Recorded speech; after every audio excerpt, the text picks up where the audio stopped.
ప్రభుత్వ ఆసుపత్రిని ఆకస్మికంగా తనిఖీ చేశారు డీసీహెచ్ఎఫ్ అధికారి రవికుమార్ పాల్. డాక్టర్ల నిర్లక్ష్యంతో ఓ వ్యక్తి గురువారం రోజు మృతి చెందిన విషయం ఆలస్యంగా వెలుగులోకి వచ్చిన విషయం తెలిసిందే. అయితే దీంతో శుక్రవారం డైరెక్టర్ ఆఫ్ సెకండరీ హెల్త్ వైద్యాధికారి రవికుమార్ పాల్ ప్రభుత్వ ఆసుపత్రిని ఆకస్మికంగా తనిఖీ చేశారు. ప్రభుత్వ ఆసుపత్రిలో రోగులకు చికిత్స అందించడంలో డాక్టర్ల నిర్లక్ష్యం తన దృష్టికి వచ్చిందన్నారు. ఏఐఎస్ఎఫ్, ఎస్ఎఫ్ఐ, ఏఐఎఫ్, సిపిఐ నాయకులు తక్షణమే నిర్లక్ష్యంగా వ్యవహరించిన సూపరింటెండెంట్ను సస్పెండ్ చేయాలంటూ డిమాండ్ చేపట్టారు. పేద బడుగు బలహీన రోగులకు వైద్య సేవలు నాణ్యతగా అందించకుండా వారి ప్రైవేటు క్లినిక్లలో ధనార్జనే ధ్యేయంగా డాక్టర్లు ఉమామహేష్, మాధవి పేద రోగుల వైద్యాన్ని నిర్లక్ష్యం చేస్తున్నారని ఆయన దృష్టికి తీసుకెళ్లారు. ఈ సందర్భంగా డీసీహెచ్ఎస్ మీడియాతో మాట్లాడారు. అనుమతులు లేకుండా ఎవరు ప్రైవేటు క్లినిక్లను నడిపిన వారిపై చర్యలు తీసుకుంటామని తెలిపారు. డిఎంహెచ్ఓకు నివేదికలు అందజేస్తామని ఆయన మీడియాతో తెలిపారు. గవర్నమెంట్ వైద్యులు ప్రైవేటు క్లినిక్లు పెట్టుకోవడానికి అనుమతులు లేవని తెలిపారు. నిబంధనలకు విరుద్ధంగా వ్యవహరించిన వారిపై డిఎంహెచ్ఓకు నివేదికలు పంపి తగు చర్యలు తీసుకునేలా చూస్తామన్నారు.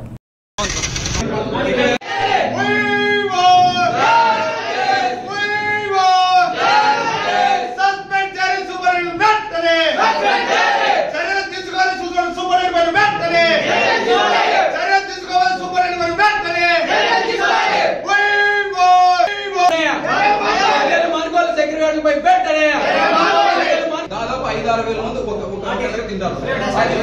10 గంటల వరకు చూసారు సార్. 10 గంటల నుంచి ఇక్కడ కరెక్ట్ 10 గంటలకు వస్తారు. 12 వరకు ఇట్లు ఉంటారు. 12 నుంచి అలాగే వెళ్ళిపోతారు. 2 వరకు ఆడొస్తారు. 2 మళ్ళీ అక్కడ నుంచి వెళ్ళిపోయి ఏదైనా ఎమర్జెన్సీ కేసు ఉంటే అతను ఉంటే ఇక్కడ వస్తారు, లేకపోతే రాడు. మళ్ళీ సాయంత్రం స్టార్ట్ 9 వరకు ఉంటాడు. మళ్ళీ అతను క్లినిక్ మళ్ళీ ఇక్కడ మాత్రం ప్రైవేట్ ప్రాక్టీస్ చేయడానికి అనుమతి లేదు అని ఇచ్చి గవర్నమెంట్ వాళ్ళకి ఏంటంటే నాన్ ప్రాక్టీసింగ్ అలవెన్స్ అనేది కొంత ఇస్తుంది.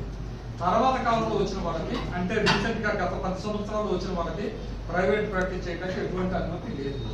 వాళ్ళు ప్రైవేట్ ప్రాక్టీస్ చేసినట్లయితే ఖచ్చితంగా వాళ్ళ సర్వీస్ టెర్మినేట్ చేసేదానికి కూడా అధికారం ప్రభుత్వానికి. అలాంటి దాంతోనే వాళ్ళు సంతకాలు పెట్టి తెచ్చుకున్నారు ఉద్యోగాలు. అట్లా ఎవరైతే ఉన్నారో ఇప్పుడు ఈ నర్సింగ్ హోమ్స్ రన్ చేస్తున్న వాళ్ళలో వాళ్ళకి అనుమతులు ఉన్నాయా లేవనేది వెరిఫై చేస్తారు. ఆకస్మిక తనిఖీలో కొన్ని డిపార్ట్మెంట్స్లో ఉన్నటువంటి అలసత్వము, ట్రీట్మెంట్ ఇవ్వడంలో కొన్ని లోపాలు గమనించడం జరిగింది. ఈ ఆసుపత్రికి వచ్చే రోగులు 500 మందికి పైగా ఒక రోజుకి ఇక్కడికి రావటం, చికిత్సలు 50 పడకల్లో చికిత్సలు అందించడం జరుగుతుంది. అయితే ఇక్కడ ఉన్నటువంటి సిబ్బంది చేయవలసిన పద్ధతుల్లో కొన్ని తమ డ్యూటీలు నిర్వర్తించకుండా ఎవరైతే నర్సింగ్ డ్యూటీ చేయాల్సిందో ఆ నర్సింగ్ చేయవలసిన పనులు వేరొక సెక్యూరిటీ సిబ్బంది చేస్తున్నారు అని చెప్పి గత 2 రోజుల క్రితం పేపర్లో రావడం జరిగింది. దాని మీద ఈరోజు విచారణ చేయడానికి ఇక్కడికి వచ్చి సంబంధిత సిబ్బంది అందరితో కూడా ఈ యొక్క ఇన్సిడెంట్ గురించి విచారణ చేయడం జరిగింది.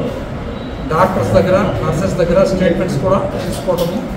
అయితే ఆ సెక్యూరిటీ గార్డ్ అతను మనకు అందుబాటులో లేకపోవటం వల్ల అతనితో కూడా వ్యక్తిగతంగా ఫోన్లో మాట్లాడి ఏ కారణం వలన అతను ట్రీట్మెంట్ ఇవ్వాల్సి వచ్చింది, ఎవరైనా అతనికి చెప్పి ట్రీట్మెంట్ ఇమ్మన్నారా, లేక అతను ఎందుకు ట్రీట్మెంట్ ఇచ్చేదానికి ముందుకు వచ్చాడని చెప్పి కారణాలు తెలుసుకుని దాని ద్వారా ఎవరైతే ఆ యొక్క డ్యూటీలో అలసత్వంగా ఉన్నారో వారి మీద చర్యలకు ఉపక్రమించడం జరుగుతుంది. ఖచ్చితంగా పాత్రికేయ మిత్రులు అనేక మంది తెలియజేసినట్లుగా ఇక్కడ వైద్య సేవల్లో కొన్ని ఇవ్వటంలో లోపాలనేవి డాక్టర్ల వైపు నుంచి, సిబ్బంది వైపు నుంచి తెలియజేయడం జరిగింది. వాటిలో ఉన్నటువంటి వాస్తవాలు గమనించడము, వారి యొక్క డ్యూటీ టైం కరెక్ట్గా మెయింటైన్ చేయాలి. ఎఫ్ఆర్ఎస్ వేయటం మాత్రమే కాదు, వాళ్ళు డ్యూటీస్లో ఏమాత్రం నిర్లక్ష్యం లేకుండా రోగులకు సరైనటువంటి వైద్య సేవలు అందించాలని చెప్పి డాక్టర్లకు తెలియజేయడం జరిగింది.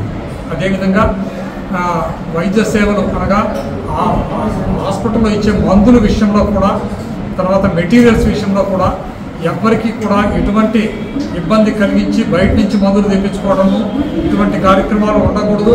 ప్రతి ఒక్క మందు కానీ దానికి సంబంధిత వస్తువులు కానీ మన అనంతపూర్ హాస్పిటల్ నుంచి, ఆఫీస్ నుంచి మేము సప్లై చేసినట్టు సిద్ధంగా ఉన్నాము.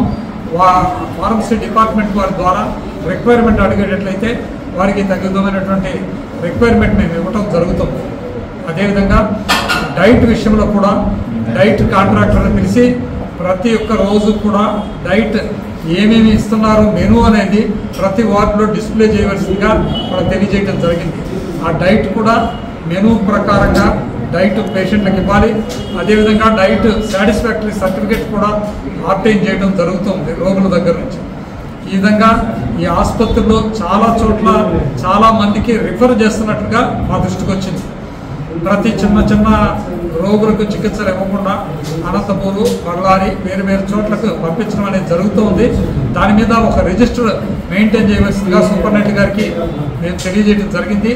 ఏ పేషెంట్ని ఎందుకు రిఫర్ చేస్తున్నారు, ఏ సౌకర్యాలు ఇక్కడ లేకపోవడం వల్ల రిఫర్ చేస్తున్నారు అని చెప్పి, అదేవిధంగా సమాచారం తెలుసుకునే దానికి ఆ పేషెంట్ యొక్క ఫోన్ నెంబర్ కూడా ఆ యొక్క రిఫరల్ లెటర్లో మెన్షన్ చేయాల్సిందని చెప్పి తెలియజేయడం జరిగింది. పాత్రికేయ మిత్రులు రకరకాల ఎక్స్ప్రెషన్స్ వారు తెలియజేశారు. ఇక్కడ ప్రైవేట్గా చాలామంది డాక్టర్స్ క్లినిక్స్ రన్ చేస్తున్నట్లు, ప్రైవేటు ల్యాబొరేటరీస్ రన్ చేస్తున్నట్లు, ఆర్ఎంపీస్ చాలా పబ్లిక్ దగ్గర నుంచి వివిధ రకాలుగా డబ్బు గుంజుకున్నట్లుగా తెలియజేశారు. సంబంధిత ఆ యొక్క డిపార్ట్మెంట్ వారికి డిఎంహెచ్ఓ గారికి కూడా మేము ప్రయత్నం చేసి వారికి ఈ సమాచారం ఇవ్వడం జరుగుతుంది. అనాథరైజ్డ్గా ఏ క్లినిక్స్ అయితే రన్ అవుతున్నాయో, ల్యాబ్స్ అనాథరైజ్డ్గా రన్ అవుతున్నాయో, ఆర్ఎంపీస్ ప్రాక్టీస్ చేస్తున్నారో వాటి మీద ఒక విచారణ చేసి ఎవరైతే అనాథరైజ్డ్గా ఇలాంటి మెడికల్ ఎస్టాబ్లిష్మెంట్స్ రన్ చేస్తున్నారో చట్టపరంగా వారి మీద చర్యలు తీసుకుని ఆ యొక్క ఎస్టాబ్లిష్మెంట్స్ని సీజ్ చేయవలసిందిగా కూడా డిఎంహెచ్ఓ గారికి దృష్టికి తీసుకురావడం జరుగుతుంది. వీటన్నిటి మీద ఒక కన్సాలిడేటెడ్ రిపోర్టు కలెక్టర్ గారి దృష్టికి కూడా తీసుకుని వచ్చి సంబంధిత ఎమ్మెల్యే గారి దృష్టికి కూడా లోకల్లో తీసుకురావడం జరుగుతుంది. ప్రస్తుతం అయితే ఇక్కడ డాక్టర్స్ నంబర్ అనేది తక్కువగా ఉంది. విజయవాడ ఉన్నటువంటి మా డైరెక్టర్ గారికి కూడా ఈ తక్కువ అయినటువంటి డాక్టర్లు వైద్య సేవల విషయంలో అలసత్వం అనేది వాళ్ళ దృష్టికి తీసుకుని వచ్చి సాధ్యమైనంత వరకు డాక్టర్స్, వైద్య సిబ్బంది భర్తీలు అనేవి పూర్తి చేసి ఫుల్ ఫ్లెడ్జ్డ్గా ఇక్కడ స్పెషాలిటీ సేవలు అందించడానికి తగిన విధంగా చర్యలు గైకొంటాము. అదేవిధంగా మిత్రులు చెప్పిన విధంగా ఈరోజు ఇప్పుడు డాక్టర్లతో, నర్సెస్తో కూడా ఒక మీటింగ్ పెట్టుకుని వారి దగ్గర నుంచి వివరణ తీసుకున్న తర్వాత దీని మీద ఎలాంటి చర్యలు, క్రమశిక్షణ చర్యలు తీసుకోవాలో తగిన విధంగా చర్యలు తీసుకుంటామని